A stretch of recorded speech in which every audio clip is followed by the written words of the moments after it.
কিছু প্রতিশ্রুতি দিয়েছে আমাদের জন্য, দেশবাসীর জন্য।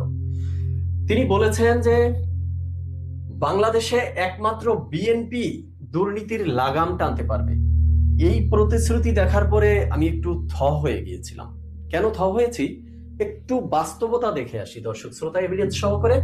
বিএনপির শাসনামলে তখনকার পত্রিকার যে প্রতিবেদনগুলো, যে সংবাদ এসেছিল, আবারও দুর্নীতিতে শীর্ষে বাংলাদেশ, এটা 2002, 3 বা 4 সালের ঘটনা।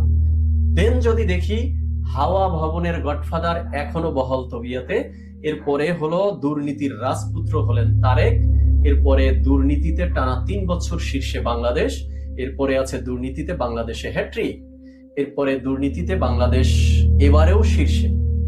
দেন চাঁদাবাজি কাঠগড়ায় তারেক, 11,000 কোটি টাকা লুটপাট এক বছরে, 17 দেশে তারেক মামুনের 22,000 কোটি টাকা গোয়েন্দা দলের তথ্য, মালয়েশিয়ায় তারেকের শিল্প, বিদেশি ব্যাংকে তারেকের 2,000 কোটিরও বেশি টাকা।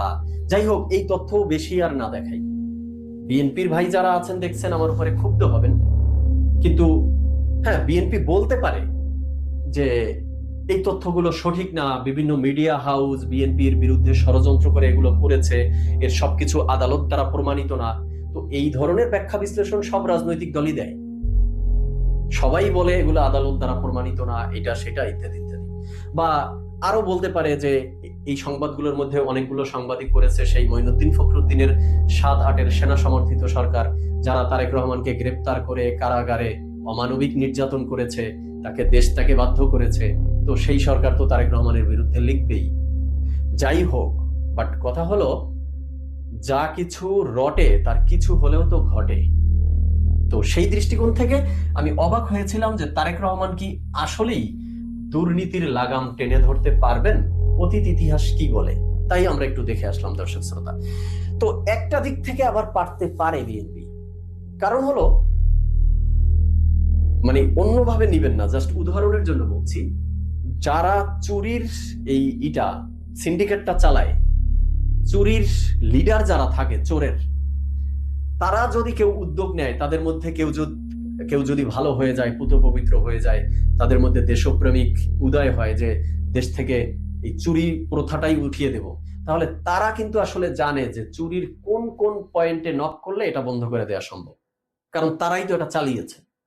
বা ডাকাতির ক্ষেত্রে, সন্ত্রাসীর ক্ষেত্রে সেম, যারা এই দায়িত্বে রয়েছে, যারা এই সিন্ডিকেটের মূলে রয়েছে, তাদের মধ্য থেকে কেউ দায়িত্ব নিলে এগুলো খুব সহজেই রিমুভ করা সম্ভব।